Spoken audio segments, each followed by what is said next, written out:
The chrome wrench slipped from my calloused fingers, clattering against the concrete floor of the underground garage with a sound that echoed off the pristine white walls like a gunshot. I cursed under my breath, wiping the sweat from my forehead with the back of my hand, leaving a streak of motor oil across my skin. The scent of expensive leather and imported cologne still lingered in the air from when Mr. Blackstone had descended to the garage an hour earlier, checking on his collection of luxury vehicles before his evening meeting. 6 months I'd been working as part of the maintenance staff for Harrison Blackstone's estate, and still, the sheer opulence of this place took my breath away. The garage alone was larger than most people's homes, housing a fleet of vehicles that collectively cost more than a small country's GDP. Bentleys, Ferraris, Lamborghinis, and a vintage Aston Martin that he claimed had once belonged to a British spy, all maintained in showroom condition, their paint gleaming under the soft LED lighting that bathed everything in an ethereal glow. But it wasn't the cars that had drawn me to this job. It was the steady paycheck, the health insurance, and the fact that Harrison Blackstone paid his staff well enough that I could afford the specialized therapy my brother needed. 3 tours in Afghanistan had left Marcus with wounds that went deeper than the scars on his face, and the VA wasn't covering the experimental PTSD treatment that might actually help him sleep through the night again. I retrieved the wrench and returned to my work beneath the midnight blue Bentley Mulsanne, Harrison's preferred vehicle for important business meetings. The routine maintenance should have been straightforward: oil change, brake fluid check, tire rotation. Standard procedures I could perform in my sleep after my years as a combat mechanic in the Army. But something had been nagging at me all afternoon, a persistent unease that I couldn't quite shake.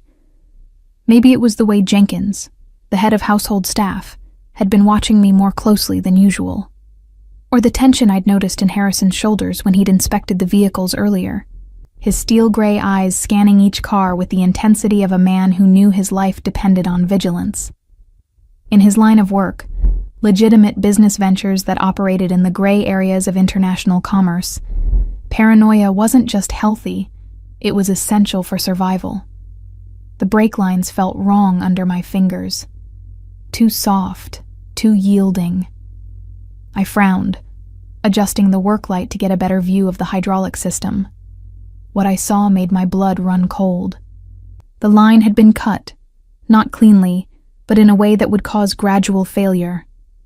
Whoever had done this was a professional, someone who knew that an immediate brake failure would be too obvious, too traceable. This was designed to fail during high-speed driving, when Harrison would be unable to stop, unable to avoid whatever trap his enemies had set for him. My military training kicked in instantly, flooding my system with the familiar cocktail of adrenaline and razor-sharp focus that had kept me alive through 3 combat deployments. I rolled out from under the Bentley, my heart hammering against my ribs as I processed the implications. Someone had gained access to Harrison's private garage. Someone wanted him dead. And if my timing was right, he would be leaving for his meeting in less than 20 minutes. I grabbed my phone with trembling fingers, scrolling through the contact list for Harrison's number. He'd given it to all staff members for emergencies, though I'd never imagined I'd need to use it. The phone rang once, twice, 3 times before his deep voice answered, calm and controlled as always. "Hannah, what is it?" "Mr. Blackstone," I said, fighting to keep my voice steady. "You cannot take the Bentley tonight. Don't leave the house. There's been sabotage." Silence stretched between us, heavy with implications. When Harrison spoke again, his tone had shifted to something harder, more dangerous. "Are you certain?" "The brake lines have been compromised. Professional job, designed to fail during operation. Sir, if you'd driven tonight." I let the sentence hang, knowing he would understand the gravity of what I'd discovered. "Stay exactly where you are. Touch nothing else. I'm coming down." The line went dead, and I found myself alone in the cavernous garage, suddenly aware of every shadow, every potential hiding place where someone might be watching. The pristine space that had always felt like a sanctuary now felt like a trap, its white walls closing in around me as I considered the possibility that the saboteur might still be nearby. Footsteps echoed in the stairwell, quick and purposeful. Harrison emerged from the elevator dressed in an impeccably tailored charcoal suit, his dark hair perfectly styled despite the urgency of the situation. Behind him came Marcus Chen, his head of security, a compact man with intelligent eyes and the fluid movements of someone trained in violence. I'd rarely interacted with either man directly, keeping to my role as invisible maintenance staff. But now their full attention was focused on me with an intensity that made me acutely aware of my oil-stained coveralls and unkempt appearance. "Show me," Harrison commanded, his voice carrying the authority of a man accustomed to immediate obedience. I led them to the Bentley, pointing out the sabotaged brake line with hands that had steadied since making the call. "Here, and here," I explained, highlighting the precise cuts that would have caused catastrophic failure. Whoever did this knew exactly what they were doing. Military training, possibly special operations background. Harrison crouched beside me, his expensive cologne mixing with the scent of motor oil as he examined my findings. His fingers were steady as he traced the damaged line, but I could see the muscle in his jaw tighten as he processed the reality of how close he'd come to death. "Marcus," he said without looking up, "check every vehicle. Now." As Chen began his systematic inspection of the other cars, Harrison turned his attention back to me. His eyes were the color of storm clouds, intelligent and calculating, studying my face as if seeing me for the first time. "Your background," he said. It wasn't a question. "Combat mechanic, 82nd Airborne. 3 tours in Afghanistan." I met his gaze steadily, drawing on the confidence that military service had drilled into me. "I know sabotage when I see it, sir." "Mr. Blackstone," Chen called from across the garage, his voice tight with controlled alarm. "You need to see this." We hurried to where Chen stood beside the Ferrari, his expression grim. "Fuel line compromise on this one. Different method, same result. Delayed failure designed to cause an explosion during operation." Harrison's face went completely still, the kind of deadly calm I'd seen in soldiers before they entered combat mode. "All of them?" Chen nodded grimly. "Every single vehicle shows signs of professional sabotage. Someone had extensive access to this garage, probably hours of uninterrupted time to work." The implications hit me like a physical blow. This wasn't just an assassination attempt. It was a coordinated assault designed to eliminate Harrison regardless of which vehicle he chose. Someone had studied his habits, learned his routines, and planned accordingly. The level of organization and resources required suggested this was the work of a rival with significant power and influence. "Sir," I said, my voice cutting through the tense silence. "This level of coordination, the professional execution, this isn't the work of a lone operator. You're dealing with an organization with military-level capabilities and inside information about your movements." Harrison's attention snapped back to me, his eyes narrowing slightly. "What else do you see?" I forced myself to think like the soldier I'd been, to analyze the scene with the tactical awareness that had kept my unit alive in hostile territory. "The timing suggests they knew your schedule.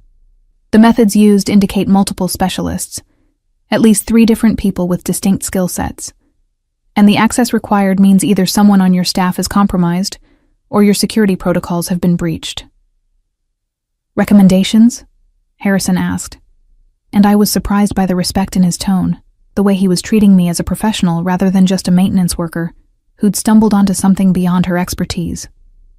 "Complete security sweep of all personnel, starting with anyone who had access to this garage in the past 48 hours. Change all protocols immediately, routes, vehicles, timing, everything. And assume that whatever meeting you had planned tonight is compromised. They expected you to be dead or incapacitated by now." Harrison nodded slowly, already pulling out his phone to make calls that would set new security measures in motion. But his eyes remained fixed on me, calculating something I couldn't quite read. "Hannah," he said, his voice carrying a new note of authority. "You're no longer maintenance staff. As of tonight, you're my personal security consultant. Marcus will brief you on current protocols, and I want your assessment of our entire operation by tomorrow evening." The promotion hit me like a lightning bolt, simultaneously thrilling and terrifying. Working directly for Harrison Blackstone meant stepping into a world where the stakes were life and death, where enemies lurked in shadows and trust was a luxury that could get you killed. But it also meant a salary that could cover Marcus's treatment, resources to help my brother heal from the wounds that the war had left on his soul. "Yes, sir," I replied, drawing myself to attention with military precision. "I won't let you down." Something flickered in Harrison's eyes. Approval, perhaps, or recognition of a kindred spirit who understood duty and sacrifice. "I know you won't," he said simply, "because now your life depends on keeping me alive." As sirens wailed in the distance, summoned by Chen's calls to law enforcement contacts who could be trusted, I realized that my carefully ordered life had just been blown apart as surely as those brake lines would have destroyed Harrison's Bentley. Whatever came next, there would be no going back to the safety of invisibility, no return to the simple routine of maintaining cars and collecting paychecks. I was part of Harrison Blackstone's world now, with all the danger and complexity that entailed. And somewhere out there, the people who had tried to kill him tonight were already planning their next move. The first attempt on my life came 3 days after I'd prevented Harrison's assassination. I was leaving the specialty grocery store in the Marina District, arms full of ingredients for the dinner I'd planned to cook for Marcus during his weekend visit, when the black SUV came screaming around the corner with its engine roaring like a mechanical beast. Time slowed to a crawl as my combat instincts kicked in, the world crystallizing into sharp focus as I recognized the deliberate trajectory of the vehicle aimed directly at the sidewalk where I stood. I dove sideways, groceries scattering across the concrete in an explosion of vegetables and canned goods, my shoulder connecting hard with the rough brick wall of the building behind me. The SUV's bumper missed me by inches, close enough that I felt the heat from its engine wash over my skin and smelled the acrid scent of burning rubber as the driver yanked the wheel hard to avoid crashing into the storefront. Glass shattered somewhere behind me, either from my impact or from debris thrown up by the vehicle's reckless passage. As I rolled to my feet, ignoring the pain shooting through my ribs where I'd hit the wall, I caught a glimpse of the license plate disappearing around the next corner. My military training had kicked in automatically, cataloging every detail even in the midst of chaos. Black Escalade, tinted windows, partial plate number ending in 847. Slight damage to the front left bumper that suggested this wasn't the driver's first attempt at vehicular homicide. My phone was in my hand, before I'd fully processed what had happened, muscle memory guiding my fingers to Harrison's contact information. He answered on the first ring, his voice sharp with concern that told me he'd been expecting something like this. "Hannah, report. Attempted vehicular assault, Marina District grocery store.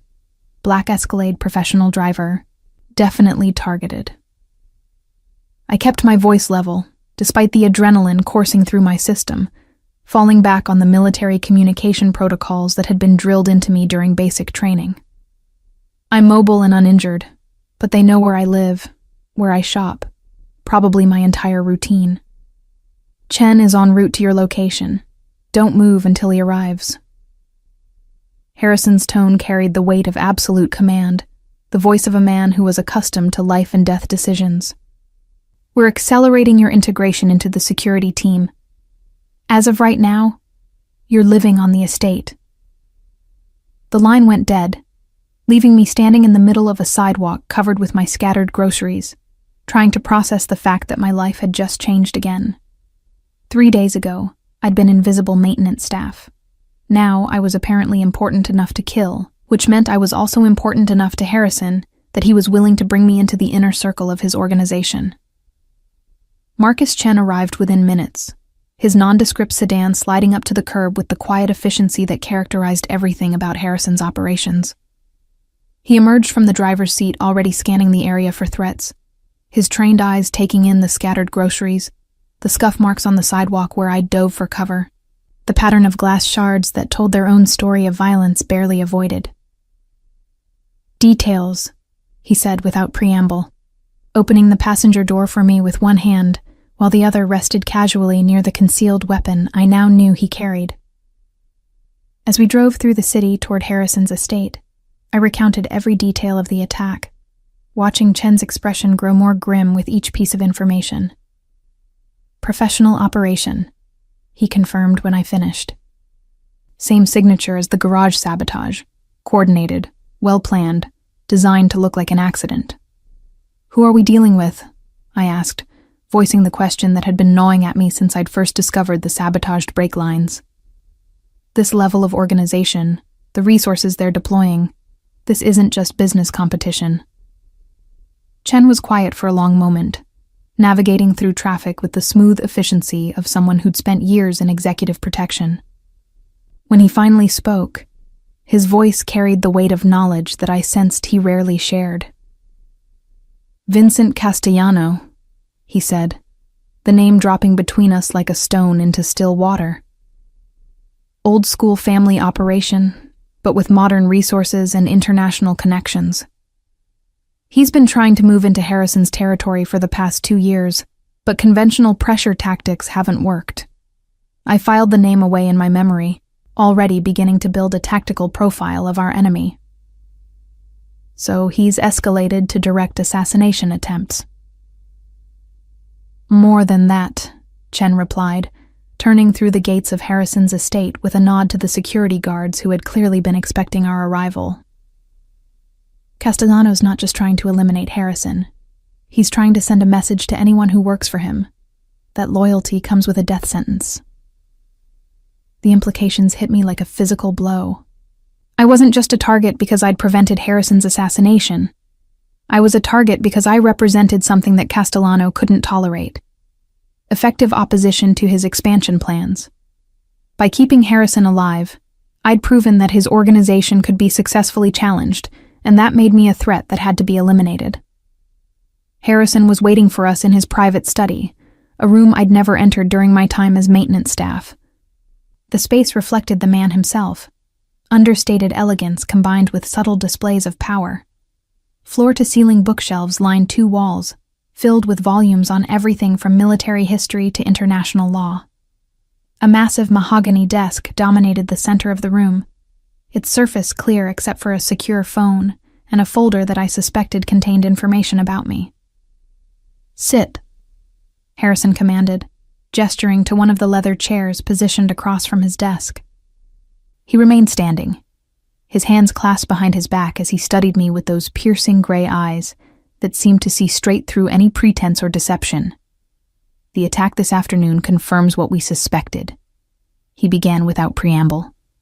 "Castellano isn't just targeting me. He's targeting anyone he perceives as a threat to his expansion plans. That includes you now, whether you wanted to be part of this war or not." I met his gaze steadily, drawing on the resolve that had carried me through 3 combat deployments. "What are my options?" A slight smile crossed Harrison's features, the first genuine expression of approval I'd seen from him. "Direct. I appreciate that." He moved to the window, looking out over the manicured grounds that surrounded his estate. "Your options are limited. You can accept our protection and work with us to neutralize the threat. Or you can try to disappear and hope Castellano loses interest before he finds you." The choice wasn't really a choice at all, and we both knew it. Men like Castellano didn't lose interest in threats to their operations. They eliminated them with the thoroughness that had built their empires. Running would only delay the inevitable, while putting my brother and anyone else I cared about at risk. "I'll work with you," I said, the words carrying more weight than I'd expected. "But I need to know what that means. What exactly is your business, Mr. Blackstone?" Harrison turned from the window, his expression becoming more serious. "Import-export operations with a focus on luxury goods and rare commodities. We operate in markets where traditional business practices aren't always sufficient. where personal relationships and reputation matter more than contracts or corporate structures. It was a carefully worded explanation that told me exactly nothing and everything at the same time. Harrison's empire existed in the gray areas where legitimate business intersected with more questionable activities, where the line between legal and illegal was often determined by which authorities you knew and how much you were willing to pay for their cooperation. And Castellano wants to take over these operations, I said, beginning to understand the larger picture. Castellano wants to modernize organized crime, to bring the efficiency of corporate structure to traditional family operations. My business model represents competition he can't tolerate, proof that his approach isn't the only way to succeed in these markets. Harrison returned to his desk, opening the folder and sliding it toward me. This is everything we know about his organization, his capabilities, his recent activities. I opened the folder and felt my blood run cold. Photographs of crime scenes, surveillance reports detailing assassination attempts, financial records showing the scope of Castellano's operations. It painted a picture of an organization with the resources and ruthlessness to wage war against anyone who stood in their way. The garage sabotage was just the beginning, Harrison continued, his voice taking on the tone of a military briefing. He's been systematically targeting my key personnel, trying to weaken my organization from within. Your intervention disrupted his timeline, but it also marked you as a primary target. I studied the photographs, my military training automatically analyzing the tactical approaches Castellano's people had used in previous attacks. He's got military-trained personnel, I observed, noting the precision and coordination evident in the crime scene documentation. Special operations background, probably mercenaries with international experience. Which is why I need someone with your background, Harrison said, leaning forward slightly. Chen is excellent at traditional security, but this requires combat experience. Someone who understands military tactics and can think like a soldier. The weight of responsibility settled on my shoulders like a familiar burden. In Afghanistan, I'd been responsible for keeping my unit's vehicles operational under constant threat of attack. Now I was being asked to keep Harrison alive against an enemy with comparable resources and training. The stakes were different, but the fundamental challenge was the same: outthink and outfight an opponent who wanted to kill the people I was sworn to protect. "What's the immediate plan?" I asked, closing the folder and meeting Harrison's gaze with the confidence that had earned my sergeant's stripes in combat. "Chen will brief you on current security protocols and personnel. You'll work with him to identify vulnerabilities and develop countermeasures. And you'll coordinate with our intelligence sources to track Castellano's movements and anticipate his next moves." Harrison stood, signaling that the meeting was coming to an end. "Your quarters are being prepared as we speak. Personal security will be maintained at all times until this threat is neutralized." As I rose to leave, Harrison's voice stopped me at the door. "Hannah," he said, his tone carrying a note of something that might have been respect. "The fact that you saved my life means you understand the stakes we're dealing with. But what's coming next will test your limits in ways that military service couldn't prepare you for. Are you ready for that?" I turned to face him, drawing myself to attention with the precision that had been drilled into me during basic training. "Sir, I've been ready since the day I enlisted. The mission may have changed, but the commitment remains the same." Harrison nodded slowly, and for a moment I saw something in his eyes that looked like approval mixed with anticipation. "Good," he said simply, "because tomorrow we start hunting Castellano." The attack came at dawn, 48 hours after I'd moved into Harrison's estate. I was completing my morning security sweep of the perimeter, checking the sensor arrays and camera positions that formed the outer ring of our defensive network, when the first shot shattered the morning stillness. The bullet sparked off the stone wall inches from my head, close enough that I felt the heat of its passage and heard the distinctive crack of a high-velocity rifle round. Military training took over instantly, my body dropping into a combat crouch as my mind automatically cataloged the trajectory and probable shooter position. northwest tree line, approximately 300 meters, elevated position suggesting a sniper's nest in one of the old oak trees that bordered the estate. Professional setup, but not quite professional enough. A truly skilled marksman wouldn't have missed that shot. I keyed my radio with one hand while drawing the Glock 19 that Chen had issued me the previous evening. Contact, northwest perimeter. Single shooter, elevated position. I'm moving to flanking position Alpha. Harrison's voice crackled through my earpiece, calm and controlled despite the circumstances. Negative. Hold position until backup arrives. Sir, with respect, static defense gives the shooter time to reposition or call in reinforcements. I was already moving, using the landscaping and architectural features of the estate to mask my approach toward the tree line. I can neutralize the threat if I move now. Hannah, that's an order. I ignored him, switching my radio to Chen's frequency as I reached the edge of the formal gardens that separated the main house from the wooded area where our attacker was positioned. Years of combat experience had taught me that successful soldiers sometimes had to disobey orders when the tactical situation demanded it, and this was one of those times. The tree line was maybe 50 meters away across open ground, a killing field that any competent sniper would have covered with overlapping fields of fire. But as I studied the terrain, I realized that the shooter had made a fundamental error in positioning. The morning sun was rising directly behind their location, which meant they'd be looking into glare when trying to acquire targets near the house. It was the kind of mistake that suggested military training without extensive field experience. I took a deep breath, mentally calculating angles and timing, then sprinted across the open ground in a zigzag pattern that would make it difficult for the sniper to track me. 2 more shots cracked overhead, both missing by margins that confirmed my assessment. Competent but not exceptional marksmanship. I reached the tree line and immediately began working my way toward the shooter's position, moving with the stealth techniques that had kept me alive during night patrols in hostile territory. The sniper was exactly where I'd expected, positioned in a hastily constructed hide about 20 feet up an oak tree that provided good visibility toward the house but poor escape routes. Through the scope of my pistol, I could see that it was a woman, blonde hair pulled back in a tactical ponytail, expensive rifle with high-end optics. She was wearing civilian clothes rather than military gear, which suggested private contractor rather than organized crime soldier. I had her dead to rights, an easy shot from my position below and to her left.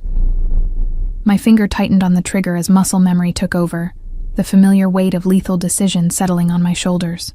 In Afghanistan, this would have been a clean kill. No hesitation, no second thoughts. But this wasn't Afghanistan, and the rules of engagement were different here. "Drop the weapon," I called out, my voice carrying the authority of someone who had given such commands before. "You're surrounded and outgunned." The sniper spun toward my voice, her rifle swinging in my direction with desperate speed. I put 2 rounds center mass before she could complete the turn, the shots echoing through the trees like thunder. She fell backwards out of the hide, crashing through branches before hitting the ground with a sickening thud that spoke of broken bones and internal injuries. I approached cautiously, weapon ready in case she was still capable of resistance. But one look at her position told me that the fall had finished what my bullets had started. She was still breathing, barely, blood frothing at her lips as she tried to speak. "Who sent you?" I demanded, kneeling beside her while keeping my pistol trained on her chest.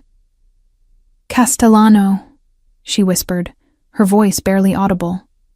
"Said you were. Priority target. Military background made you. Dangerous." "How many others?" I pressed, but her eyes were already glazing over, the light fading as blood loss and trauma claimed her life. Footsteps crashed through the underbrush behind me. I spun, weapon raised, to find Harrison and Chen approaching with tactical vests and automatic weapons. Harrison's expression was unreadable as he took in the scene. The dead sniper, the improvised hide, my defensive position with a smoking pistol in my hands. "Status report," he commanded, his voice carrying the tone of a military officer rather than a civilian businessman. "Single sniper, professional contractor confirmed working for Castellano. Threat neutralized. I holstered my weapon and began examining the sniper's equipment, looking for intelligence that might tell us more about the scope of the operation against us. High-end rifle, expensive optics, but poor tactical planning. This wasn't their best people. Chen was already photographing the scene with his phone, documenting evidence while Harrison studied my handiwork with an expression I couldn't quite read. "Clean kill," he observed, his tone neutral. "Professional work." I met his gaze steadily, refusing to show any uncertainty about what I'd done. "She was attempting to murder you and everyone else on this estate," I responded with appropriate force. Something shifted in Harrison's expression, a look that might have been approval or recognition of a kindred spirit. "Indeed she was, and your response was exactly what the situation required." He gestured toward the dead woman. "Chen will handle the cleanup. I want you in my study in 10 minutes for debriefing." As we walked back toward the house, Harrison fell into step beside me, his presence both comforting and unsettling. "You disobeyed a direct order," he said without reproach, simply stating a fact. "Yes, sir. The tactical situation required immediate action. Static defense would have given the enemy time to escape or reinforce." "And you made that decision knowing it could cost you your position here?" I considered the question carefully. "Sir, my position here isn't worth anything if you're dead. My job is to keep you alive, and sometimes that means making command decisions in the field." Harrison stopped walking, turning to face me with an intensity that made me acutely aware of the power he wielded. "Hannah," he said, my name carrying more weight than I'd expected. "Do you understand what you've just done? What line you've crossed?" The question hit me like a physical blow as I realized the full implications of what had happened. I'd killed someone on American soil, in defense of a man whose business operations existed in the gray areas between legal and illegal activity. There would be no official investigation, no military tribunal to review my actions. This death would disappear into the same shadows where Harrison conducted his business, becoming another secret I would carry for the rest of my life. "I understand," I said quietly, meeting his gaze without flinching. "And I'd do it again if the situation required it." Harrison studied my face for a long moment, as if searching for signs of doubt or regret. When he spoke again, his voice carried a note of something that sounded almost like respect. "Good. Because what happened here today was just the beginning. Castellano will escalate, and when he does, I need to know that you're prepared to do whatever is necessary to protect this organization." Back in his study, Harrison poured 2 glasses of whiskey despite the early hour, handing one to me with the casual gesture of someone sharing a drink with an equal rather than a subordinate. The alcohol burned going down, but it helped steady my nerves as the adrenaline from the firefight began to fade. "Tell me about Afghanistan," Harrison said, settling into his chair with the whiskey cradled in his hands. "What was it really like, fighting in a war where the rules weren't clear?" I sipped my drink, considering how much to reveal about experiences I'd never discussed with anyone outside my unit. Complex, dangerous, never black and white, always shades of gray where you had to make decisions based on incomplete information and live with the consequences. "And the killing? How did you handle taking lives in combat?" The question was more personal than anything Harrison had asked before, and I sensed that my answer would determine how our professional relationship developed. In combat, you don't have the luxury of moral uncertainty. You do what's necessary to complete the mission and protect your people.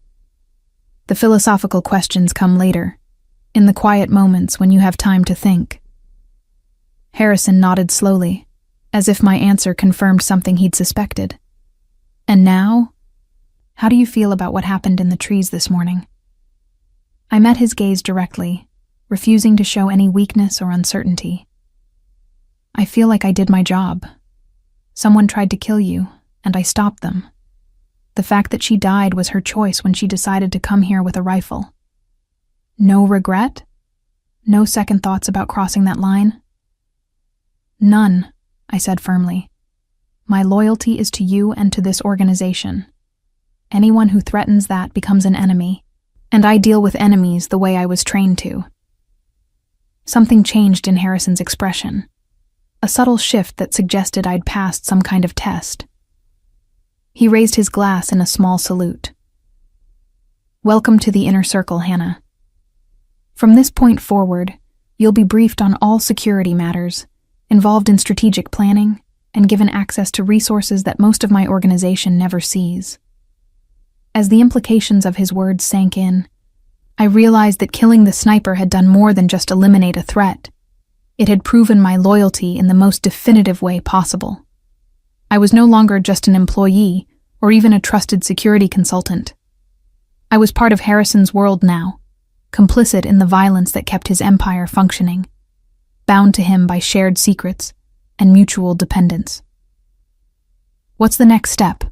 I asked, accepting my new role with the same commitment I'd once given to military service. Harrison's smile was sharp as a blade. "Now we stop playing defense and start hunting Castellano, and you're going to help me plan his destruction." 3 weeks after the sniper incident, I was sitting in Harrison's war room, a secure conference area in the basement of his estate that I'd never known existed during my time as maintenance staff. The walls were lined with monitors displaying real-time surveillance feeds from across the city, and a massive table dominated the center of the space, covered with photographs, maps, and intelligence reports that painted a comprehensive picture of Vincent Castellano's criminal empire. Harrison stood at the head of the table, his sleeves rolled up and his usually immaculate appearance slightly disheveled from hours of strategic planning. Chen was there too, along with 3 other men I'd been introduced to as senior members of Harrison's organization, specialists in areas I didn't inquire too closely about. The atmosphere was tense, focused, with the electric energy that preceded major military operations. "Castellano has made a critical error," Harrison announced, tapping a surveillance photograph on the table. "His escalation against our organization has drawn unwanted attention from federal law enforcement. The FBI's Organized Crime Task Force has opened an investigation into his activities."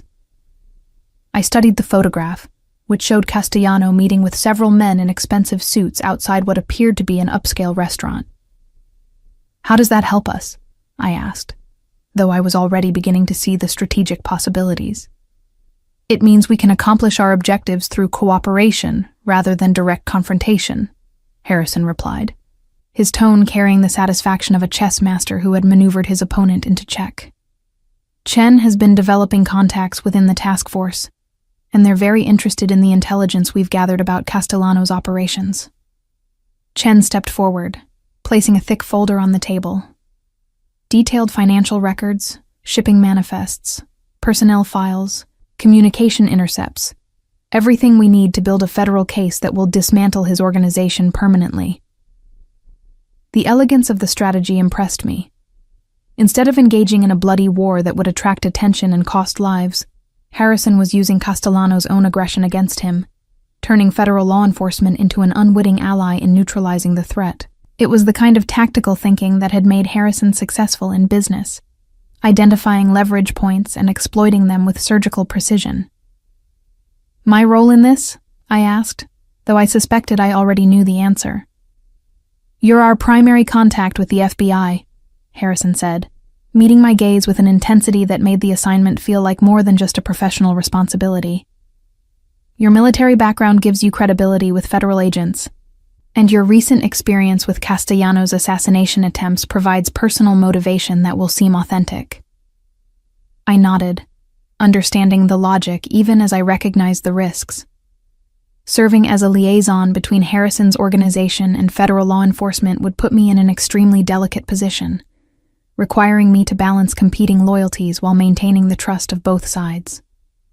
One wrong word, one moment of doubt or hesitation, could expose Harrison's operations to investigation or compromise the federal case against Castellano. "When do we make contact?" I asked, accepting the assignment with the same commitment I'd once given to military orders. "Tomorrow morning. Agent Sarah Martinez, FBI Organized Crime Task Force. She's expecting you at 10 a.m. Harrison handed me a business card with federal seal embossed on expensive cardstock. She believes you're a private security consultant who's been targeted because of your association with my legitimate business interests. The cover story was thin, but plausible, close enough to the truth that I could maintain it under scrutiny while protecting the more sensitive aspects of Harrison's operations. I slipped the card into my jacket pocket, already beginning to mentally prepare for what would essentially be an undercover operation within my own life. "There's one more thing," Harrison said, his tone becoming more serious. "Martinez has requested a meeting with me as well. She wants to interview me about Castellano's activities and my knowledge of his organization." The implications were staggering. Harrison would be sitting across from a federal agent, answering questions about his business while concealing the true nature of his operations. It would require a performance of extraordinary skill and nerve, the kind of high-stakes deception that could either eliminate our enemies or destroy everything Harrison had built. "Are you comfortable with that level of exposure?" I asked, genuinely concerned about the risks he was taking. Harrison's smile was confident, almost predatory. "Hannah, I've been hiding in plain sight for years. The key to successful deception isn't avoiding scrutiny. It's controlling what the investigators find when they look." Over the next several hours, we refined the strategy, identifying exactly what intelligence would be most valuable to the FBI, while protecting Harrison's core operations from exposure. It was delicate work, requiring us to anticipate how federal agents would interpret and follow up on the information we provided. As the meeting broke up and the others filed out of the war room, Harrison asked me to remain behind. We were alone in the secure space, surrounded by the technological infrastructure that kept his organization one step ahead of its enemies. The silence stretched between us, heavy with unspoken implications of what we were about to attempt. "Hannah," he said, moving closer until I could smell his cologne mixed with the faint scent of the whiskey he'd been nursing throughout our planning session. "What we're about to do will change everything. Once we involve federal law enforcement, there's no going back. Are you prepared for that?" I met his gaze steadily, drawing on the resolve that had carried me through 3 combat deployments. "Sir, I crossed that line the day I killed the sniper. Everything since then has been a logical progression of that decision." Something flickered in his eyes, approval, perhaps, or recognition of a kindred spirit who understood the weight of irrevocable choices. "Good, because what happens next will test your limits in ways you haven't experienced yet." He moved to the wall safe concealed behind one of the monitors, his fingers dancing across a complex combination lock. From inside, he withdrew a small velvet box that he placed on the table between us. "Open it," he commanded softly. Inside the box was a pendant, a delicate silver piece shaped like a compass rose, with a tiny GPS tracker embedded in its center. The craftsmanship was exquisite, clearly expensive, but its true value lay in the technology it contained. "Emergency communication and tracking device," Harrison explained, lifting the pendant from its case. "If anything goes wrong during your meeting with Martinez, if you sense any threat or complication, touch the compass point twice.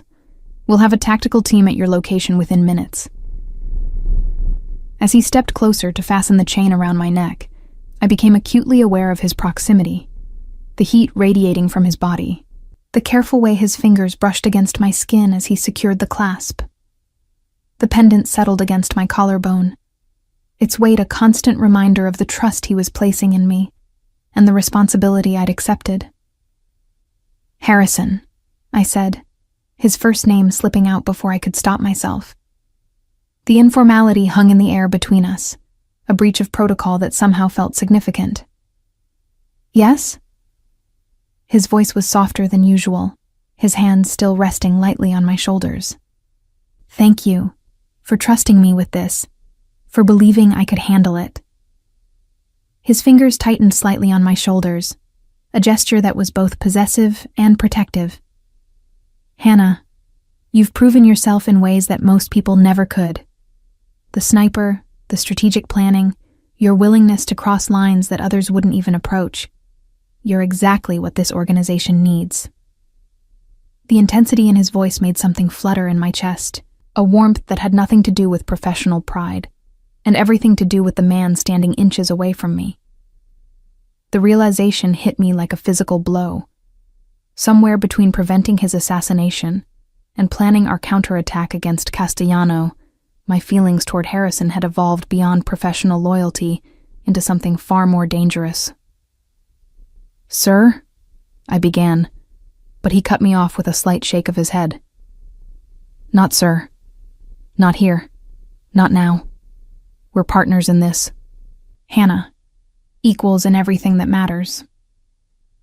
The words hung between us like a bridge I wasn't sure I was ready to cross. Partnership implied a level of intimacy and trust that went far beyond employer and employee, beyond even the bonds forged in combat. It suggested a future where my place in his world wasn't just as hired protection, but as something more fundamental to his life and organization. Before I could respond, his phone buzzed with an urgent message. The moment of intimacy shattered as Harrison's expression hardened, shifting back into the focused intensity of a man accustomed to life and death decisions. "Castellano's moving," he said, reading the message with grim satisfaction. "Intelligence suggests he's planning something major within the next 48 hours, which means our timeline just accelerated." I touched the pendant at my throat, feeling its weight as a reminder of the trust between us. "Then we'd better make sure Agent Martinez is ready to move quickly when we give her what she needs." Harrison nodded, but his eyes remained fixed on my face with an intensity that made my pulse quicken. "Hannah, when this is over, when Castellano is neutralized and the immediate threat has passed, we're going to have a conversation about what comes next. About what partnership really means in my world." The promise in his voice sent a shiver down my spine that had nothing to do with fear and everything to do with anticipation. "I look forward to it," I replied, meaning every word. As we prepared to leave the war room, Harrison's hand found mine, his fingers intertwining with mine in a gesture that was both intimate and professional. "Tomorrow changes everything," he said quietly. "Whatever happens, we face it together." The weight of his trust, the warmth of his touch, and the dangerous promise of what lay ahead settled over me like armor. I was no longer just Hannah the maintenance worker, or even Hannah the security consultant. I was Harrison's partner in the truest sense, bound to him by shared secrets, mutual dependence, and something deeper that neither of us was quite ready to name. Tomorrow, I would walk into the FBI field office and begin the delicate dance of deception that would either destroy our enemies or expose us to forces beyond our control. But tonight, standing in the secure depths of Harrison's fortress with his hand in mine, I felt ready for whatever came next. Agent Sarah Martinez was younger than I'd expected, probably early 30s, with intelligent brown eyes and the kind of focused intensity that reminded me of military intelligence officers I'd worked with in Afghanistan.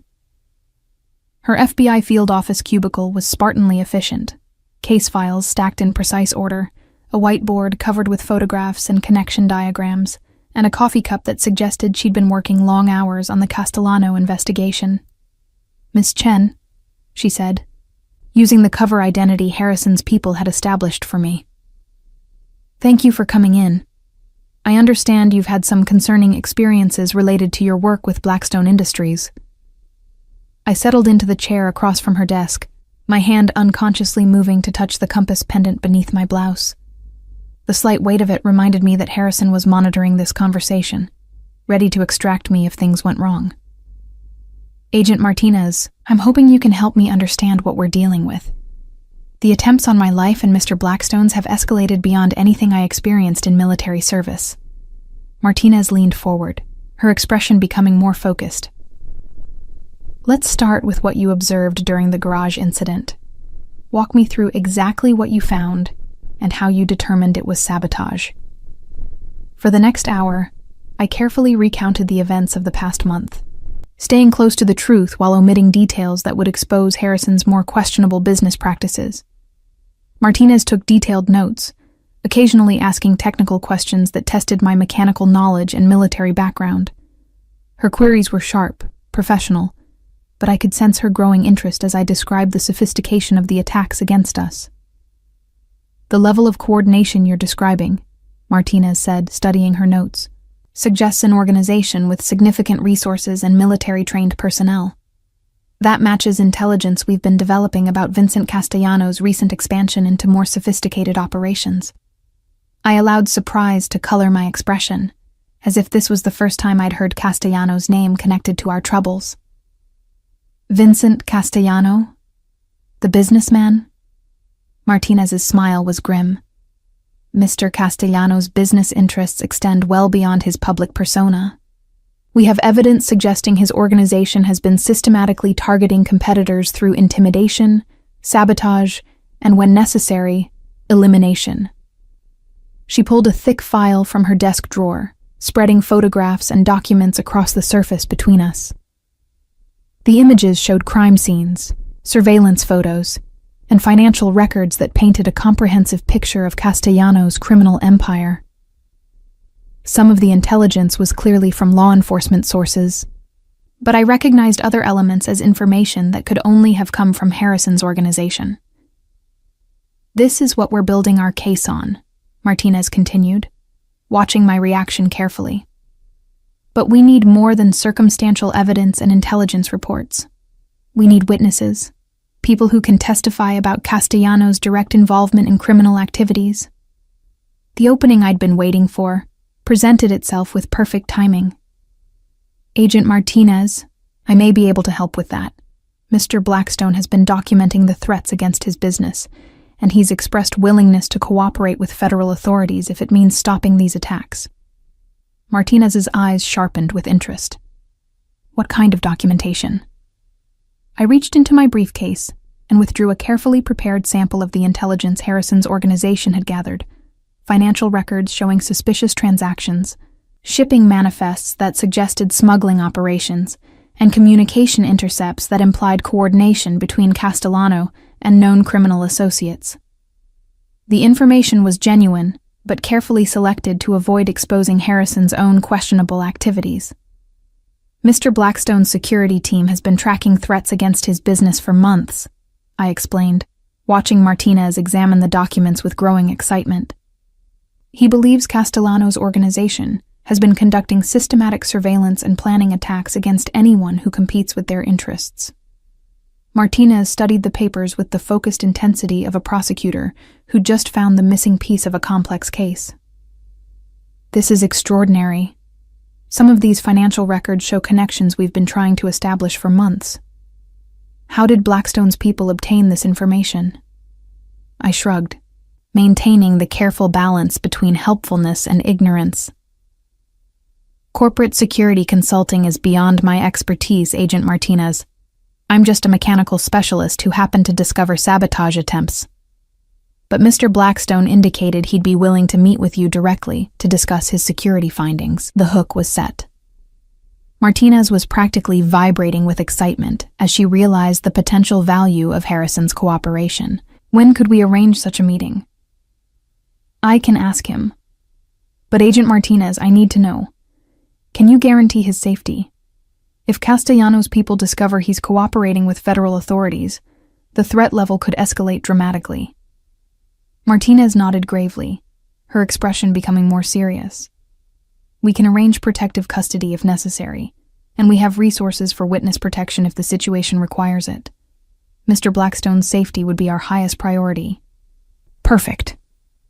Harrison had anticipated this conversation precisely, predicting that federal authorities would be eager enough for his intelligence that they'd offer protection, without questioning too closely how he'd obtained such detailed information about Castellano's operations. The strategy was working exactly as planned. "There's something else," I said, leaning forward conspiratorially. "Mr. Blackstone mentioned that he believes Castellano is planning something major in the near future. Some kind of operation that would eliminate multiple competitors simultaneously." Martinez's pen stopped moving across her notepad. "What kind of operation?" "I don't have details, but he seemed to think it involved coordinated attacks against several business leaders who've refused to cooperate with Castellanos' expansion plans. He was particularly concerned about the timeline, something about it happening within the next few days. The urgency was calculated to accelerate Martinez's investigation and force federal authorities to move quickly, rather than conducting lengthy deliberations. Harrison wanted Castellano neutralized before he could launch whatever retaliation he was planning for our interference with his assassination attempts. "Ms. Chen, I need to speak with my supervisor immediately. Can you wait here while I make some calls?" I nodded, settling back in my chair as Martinez hurried from the cubicle toward what I assumed were the supervisory offices.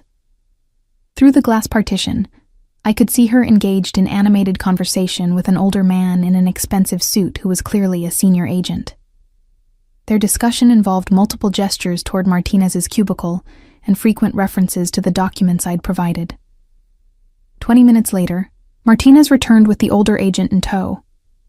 He was introduced as Assistant Director James Patterson, a man whose presence suggested that our intelligence had elevated the Castellano investigation to the highest levels of federal attention.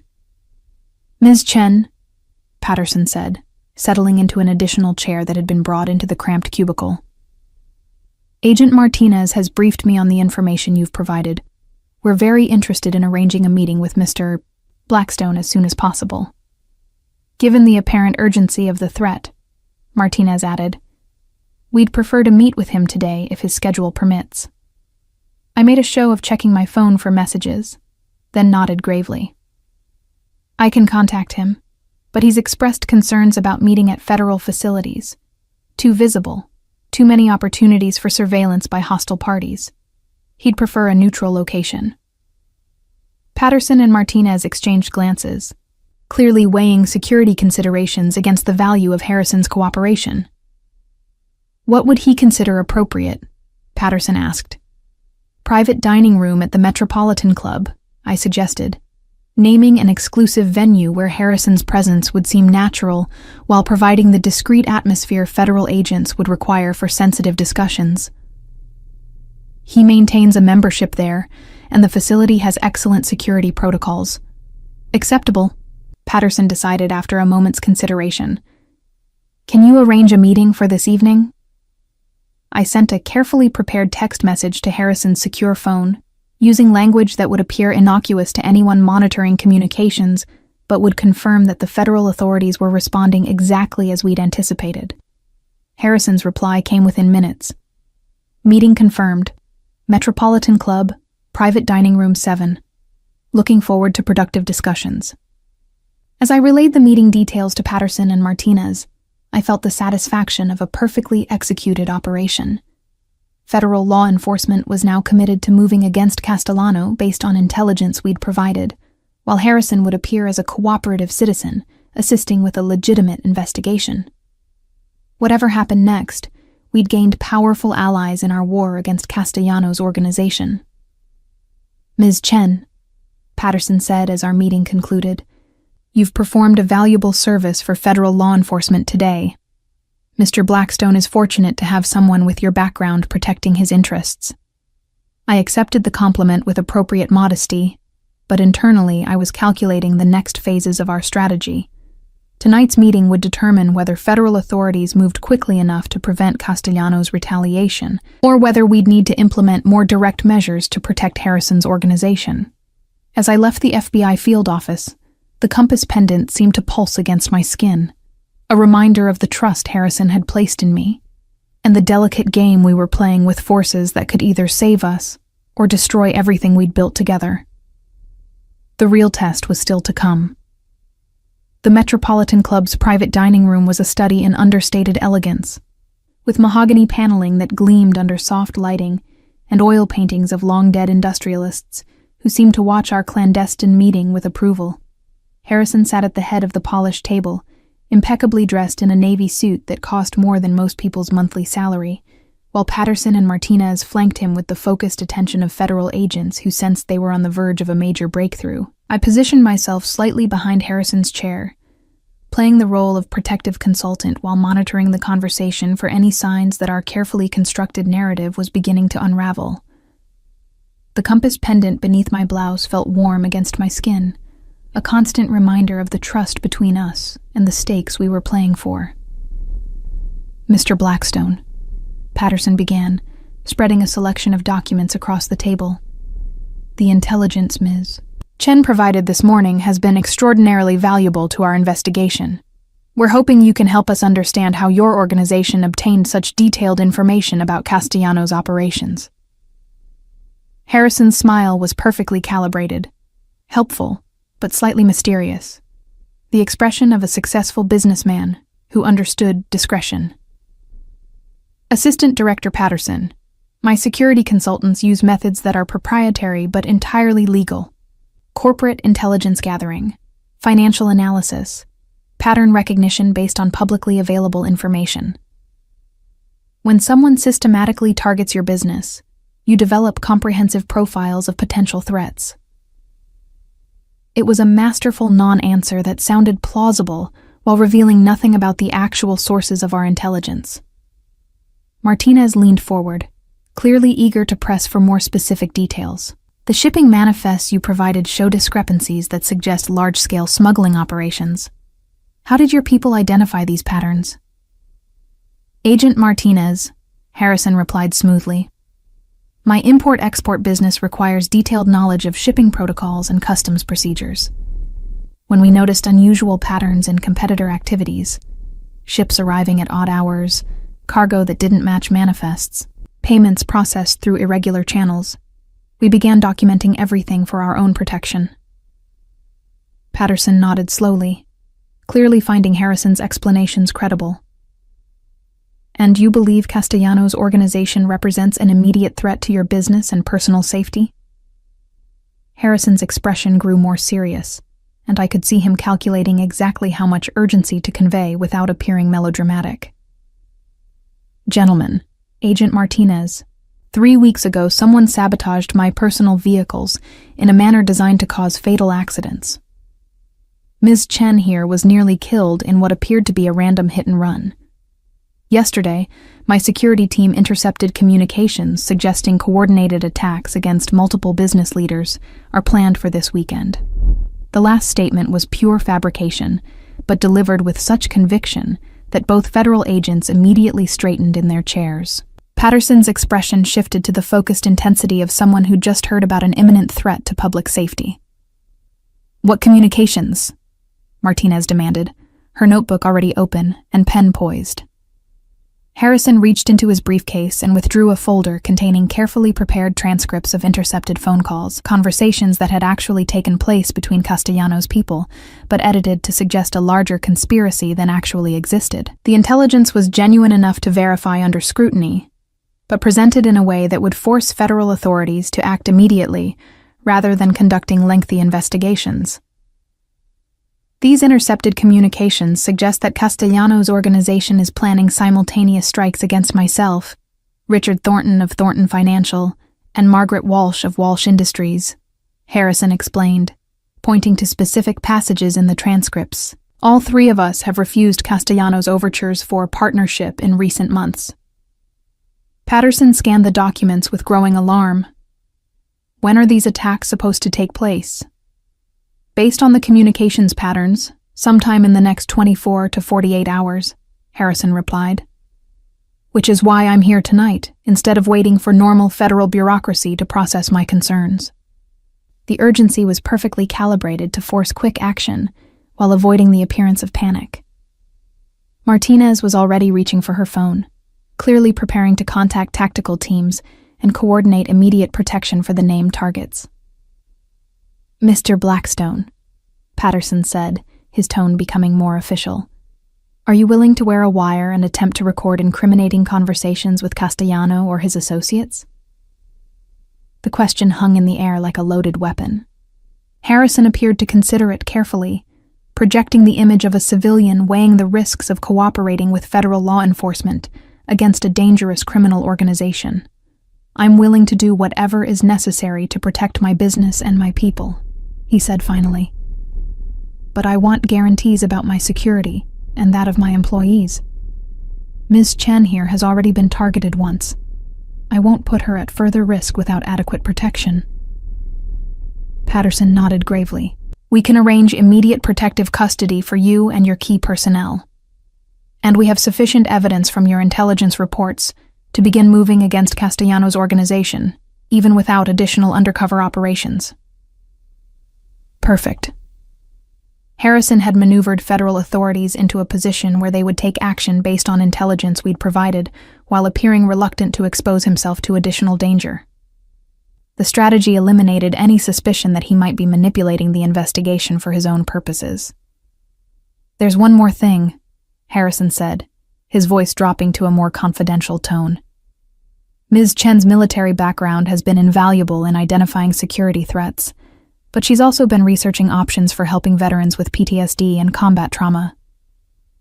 If this cooperation leads to successful prosecution of Castellanos' organization, I'd like to use the resulting peace of mind to establish a treatment center for veterans who've been failed by traditional VA programs. The personal touch was brilliant, positioning Harrison as not just a cooperative witness, but as someone whose motivations extended beyond mere business interest to genuine concern for public welfare. I could see both federal agents responding positively to the idea, their expressions softening as they recognized the potential for something constructive to emerge from their investigation. That's commendable, Mr. Blackstone, Martinez said. My brother served 2 tours in Iraq. Programs like that are desperately needed. As the meeting concluded with arrangements for ongoing cooperation and witness protection protocols, I felt the satisfaction of a perfectly executed operation. Federal law enforcement was now fully committed to dismantling Castellanos' organization based on intelligence we'd provided, while Harrison appeared as nothing more than a concerned businessman assisting with a legitimate investigation. Walking out of the Metropolitan Club into the cool evening air, Harrison's hand found mine, his fingers intertwining with mine in a gesture that was both intimate and protective. The city lights reflected off the wet pavement like scattered stars, beautiful and somehow prophetic of the new chapter that was beginning for both of us. Well played, he said quietly, his voice carrying satisfaction and something deeper that made my pulse quicken.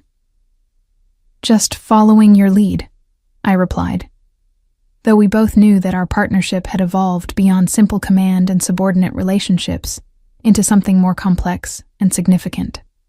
Hannah, he said, stopping in the shadow of a building entrance where we could speak privately. What we've accomplished tonight means Castellanos' threat will be neutralized within days. The FBI will move quickly, and when they do, his organization will collapse under federal pressure. I nodded, understanding the implications. And then what? Harrison's smile was warm, genuine, different from the calculated expressions he wore during business meetings. Then we build something better. The Veteran Treatment Center wasn't just manipulation, Hannah. It's something I want to create, with you helping to design and run it. Your brother Marcus will be our first patient, with access to the best PTSD specialists in the country. The offer hit me like a physical blow, not because it was unexpected, but because it represented everything I'd hoped for when I'd first taken the maintenance job at his estate. Marcus could get the help he needed. Veterans like us could find purpose and healing, and I could use my military experience for something constructive rather than just protective. Partners? I asked, echoing his words from the war room. Partners, he confirmed, leaning closer until I could feel his breath against my lips. In everything that matters. The kiss that followed was inevitable, the culmination of weeks of growing trust and attraction that had been building since the day I'd saved his life in the garage. His lips were warm against mine, his hands gentle but possessive as they framed my face. And for a moment, the dangerous world we inhabited faded into background noise, compared to the promise of what we could build together. When we finally separated, both breathing harder than the cool evening air warranted, Harrison rested his forehead against mine. I love you, Hannah. I think I have since the day you tackled me to prevent me from driving that Bentley.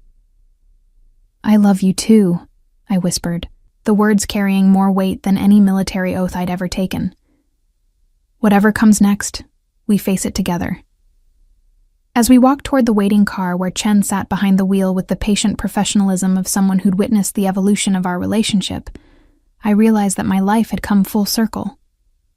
I'd entered Harrison's world as invisible maintenance staff, evolved into his protector and partner, and now stood on the threshold of something even more significant. A future where our shared commitment to each other would create opportunities to help others who'd been failed by traditional systems.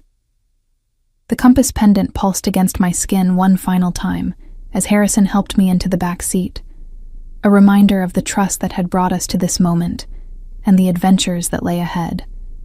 Tomorrow, federal agents would begin dismantling Castellano's empire. Next week, we'd break ground on a treatment center that would give veterans like Marcus the help they deserved. And sometime soon, Harrison and I would have the conversation about what partnership really meant when it extended beyond business into the most intimate aspects of our lives. But tonight, sitting beside the man I'd saved, and who had saved me in return, I felt complete in a way I hadn't experienced since before my first deployment to Afghanistan. The war was ending. The enemy was defeated, and the real mission, building something worth protecting, was just beginning.